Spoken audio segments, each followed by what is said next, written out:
Stephen Newton, Country Manager for Google South Africa. Congratulations on the launch of Google Maps South Africa. Thank you. Tell us about Google Maps South Africa. What is different from what we currently had? And what we currently had before was I like to kind of, I guess, associate it with a flat map. I mean, you had information where you could see where things are, you could print it off, you could draw maps. Now it's more interactive. So now you get driving directions or walking directions. So you want to know how to get from your house to the local cinema, for example. Or even better yet, you want to be able to search where the local cinema is. You can type that in, local or cinema. You can see where you're located. You type where you're located, and you can find out how to get there. You can find out which roads you may take. You can get an estimation in time. You can move those roads around. If you know, for example, that one road like William Nickel at 8 o'clock in the morning may be a bit hectic or a bit crowded, you can do that. So that's one thing.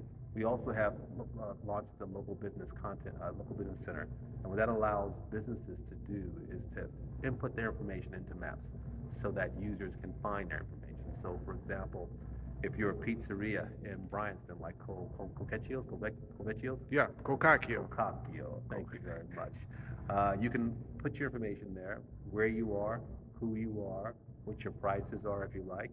You can put pictures there, and also users can add their own content, such as reviews.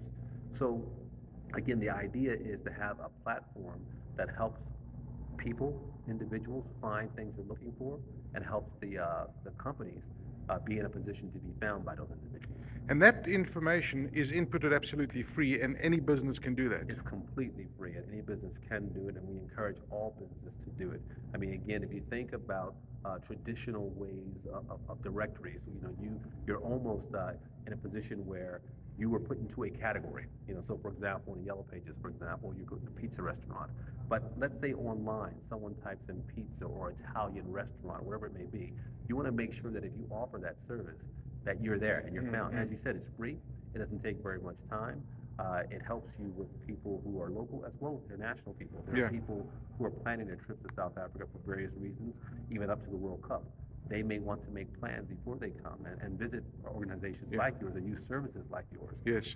So make sure we want to encourage businesses to put their data there. What about the small guy that sells curios at Bruma Flea Market? He can do the same thing, can't he? He can do the same thing. If he doesn't have a physical one address, he can say, this is who I am. Fantastic. This is where I'm located. He can give a number. We can put a mobile number there. It's not a problem either. And add some pictures of what he or she has to offer. Now, the other fantastic thing is that the amount of layers that are on the new South African Google Maps, where you've got information like Wikipedia, for example, and photographs, and people can really add a lot of that rich content. People can add a lot of content, and we also look to get content that's already out there. So when you add your restaurant, for example, or your business, we're going to search the web as well to see what's there already. Because as we always say, our mission is to take the world's information, classify it, make it universally accessible and available. A lot of information is geo-based or has a geographical element to it. This is definitely one of the things that we're interested in. And obviously, many international visitors coming to South Africa for the World Cup, you will include information, tourist information, for example, on the stadiums and transport routes. I imagine that would come in time as well? Yes, when that data is available and it's made accessible to us, we will definitely put that information to maps as well. But the great thing is that as users, we can create data as well. We can create content. So I think it'll be a combination of the two. What about Google Street View? When is that going to be arriving? I know many people have spotted your cars all over the place. When do you anticipate Google Street View going live? What I can say will happen before the World Cup. We just started gathering the data around September, and we're gathering in 5 different places. We're in Johannesburg, we're in Cape Town, Pretoria, Port Elizabeth, and Durban. As that data becomes available, once we actually have enough critical mass of data, we need a few months to process it. So what I would say is just give it, wait to 2010, it will be ahead of the World Cup.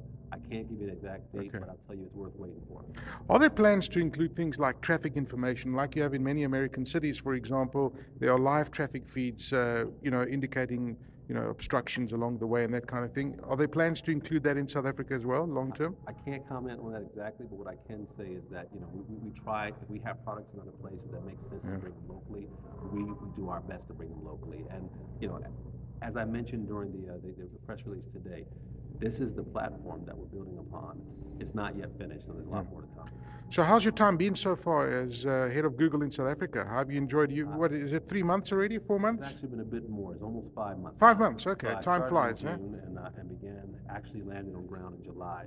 It's been awesome. I look at, I was recently in London for some meetings, and London has been my home for the past 11 years, and I was painting and aching to come back to Yeah. my new home. So, in fact, a lot of my friends, we had a conversation, and so when are you leaving? And I said, I'm going home and oh, that's home now, and Yeah. I feel it's home now, yes.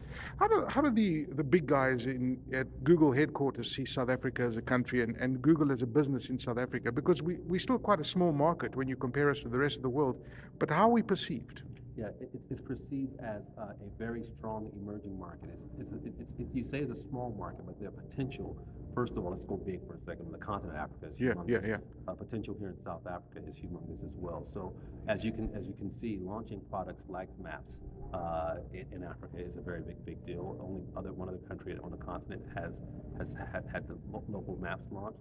And having a physical presence here, it shows the importance of South Africa to the corporate entity Google. Okay, and your biggest challenge that you've faced as head of Google in South Africa, what's that been? If I had to say one, I would say broadband penetration and speeds, as well as pricing on broadband. That's the issue that if we could sort that one out, I think things will move a lot faster. Thank you very much, Stephen. Thank you very much. Best to you. Thank you. I think that's my first.